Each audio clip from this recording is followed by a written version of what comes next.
Let's just keep this simple. This week has been very, very strange for Call of Duty. As far as what has happened this week, we have had the reveal for Season 2. There was excitement around it, and then there was disappointment revolving around multiplayer. And then news came out about the next Call of Duty game, Call of Duty 2023, which just for the sake of the video, we are going to call Modern Warfare 3. And then the next day, we got a release date for Modern Warfare 3. The game hasn't been announced. We haven't seen a trailer. We haven't seen gameplay. There hasn't even been a confirmation that someone is making a Call of Duty game, but we have a release date, a beta date, a campaign early access date, and all of this seemingly come from one leak and one leak alone, one that actually seems somewhat reputable. So that is essentially what we're going to be diving into throughout this video. This accidental leak, but while we're talking about accidents, let me tell you about today's video sponsor. If you've been hurt in an accident, you deserve compensation, but having to search for a lawyer, dealing with all the paperwork, spending hours in meetings, I mean, finding a lawyer is hard, right? That is where you're wrong. Submitting an injury claim with Morgan & Morgan is easy.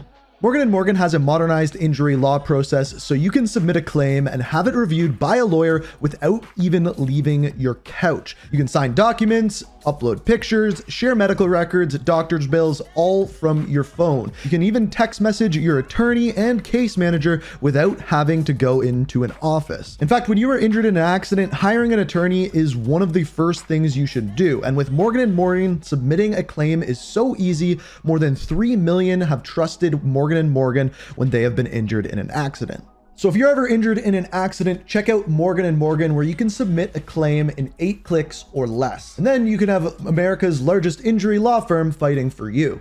You can get started at forthepeople.com or dial pound law. That's pound 529 from your cell phone. Or of course, you can check out that link down in the description. And of course, thank you Morgan & Morgan for sponsoring the video. Now, to fully understand this, I have to give you some background about the information we were given over the past year about this year's Call of Duty.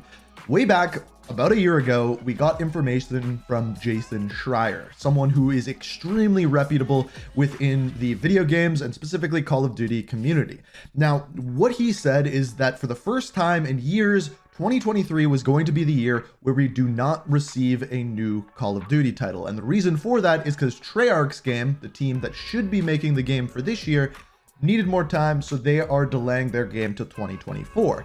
Shortly after that, literally days later, we started to receive information that there was still going to be a premium release within 2023. However, this premium release was going to be some sort of premium DLC for Modern Warfare 2, whether that be a whole bunch of new maps, a grand variety of new weapons, a new campaign, whatever that may be, it was going to be some sort of paid for premium DLC.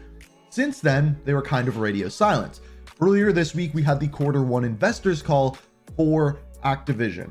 When they had this investors call, they said now that we are going to be getting a premium release this year subsequent to the blockbuster title. Now, that blockbuster title, at the time, we didn't know whether that was just Call of Duty that they were referring to or whether or not they were referring to Modern Warfare as a franchise.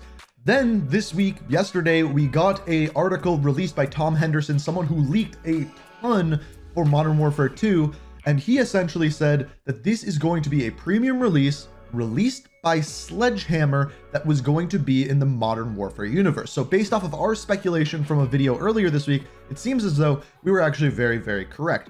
This is going to take place within the Modern Warfare universe, but Infinity Ward isn't going to be the head studio, Sledgehammer is. That being said, like most of the recent titles in Call of Duty, all of the studios are going to be working on it. Treyarch's going to be working on it, Infinity Ward's going to be working on it, High Moon, Raven, and of course Sledgehammer is going to be heading this one out. But on top of this, we also got a release date. So this is where things get wild to me. First of all, we have release dates. For October 2023, we have October 6th to October 10th, PlayStation exclusive beta. From the 12th to the 16th, that is when we have the open beta. Early access campaign date, November 2nd, followed up by the release date of November the 10th.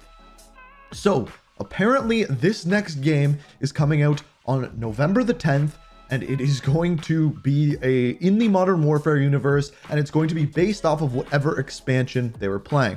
I want to really focus on what Jason Schreier tweeted yesterday, where he said that this was planned as premium DLC and somewhere along the lines it turned into a full release. In other words, they thought they had enough content, which really worries me because if they think they have enough content, they probably don't, and it is going to be in the Modern Warfare universe. So we don't know whether this is going to be a prequel to Modern Warfare, we don't know whether it's going to be spin-offs with the various characters, or we don't know whether it is going to follow the rest of the story with Vladimir Makarov and what happened at the end of Modern Warfare 2 and what is going on in the raids currently within Modern Warfare 2. We don't know. But for the sake of things, we are going to consider this to be probably the next iteration of Modern Warfare, which is going to be considered Modern Warfare 3. Now, let's get to my opinions on this, because this is where I'm worried, concerned, everything along those lines. As far as this goes, if we are getting a full Modern Warfare game, we already got this one this year. Generally speaking, we have 1, if not 2 years in between of different Call of Duty games, and then the hype builds for that next Modern Warfare, the next Black Ops, and then people are excited for that next game. If they're releasing 2 Modern Warfare games back to back, people who are soured by Modern Warfare 2 will just simply not be interested in Modern Warfare 3 whatsoever. Not to mention, they need enough content. They need a campaign, they need co-op, they need multiplayer, they need a bunch of different guns, they need a campaign that has a good story, which, by the way, I do believe that Sledgehammer can do really good stories. I didn't like Vanguard at all, but the World War II story, their original World War II game, had a really good story. It's actually one of the best standalone stories that exist, right up there with Call of Duty Ghosts. That's a conversation for a different day, but they can definitely do it, and with the base material of the Modern Warfare franchise, I would be very interested to see what they would do with those stories moving forward, and definitely something we would be covering on the channel. So essentially the things that we know is we are getting a full premium release within 2023.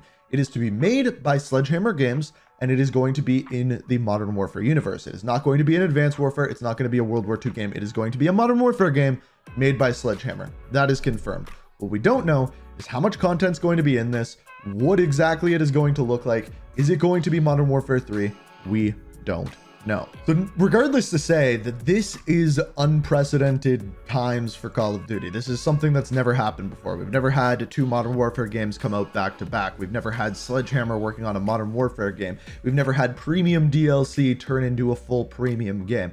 This is very, very strange. Not to mention, it's confusing what's going to happen to Warzone at that point. I mean, I'm assuming they're going to keep Warzone 2, and then if Modern Warfare 3 release and Warzone 2 is out, it'll be very, very confusing. You'd think they'd wait for Modern Warfare 3 for Warzone 3. I don't know. That is probably the most confusing part about all of this. But at this point, I want to hear what you guys have to say about this. If Modern Warfare 3 comes out this year, is it something you'll be hyped for? Is it something you'll look forward to? Is it a good thing? Should they wait for it? Should they be releasing something else altogether? Should they be calling it Modern Warfare 141 and have it as a spin-off game? What do you think? Let me know down in the comments. I'm curious to hear what you guys have to say. If you enjoyed the video, you like the information, be sure to hit that like button and subscribe, turn notifications on to stay up to date on all my videos. But as always, I hope you enjoyed. Thank you so much for watching, and until next time, peace out. We are reaching for the stars.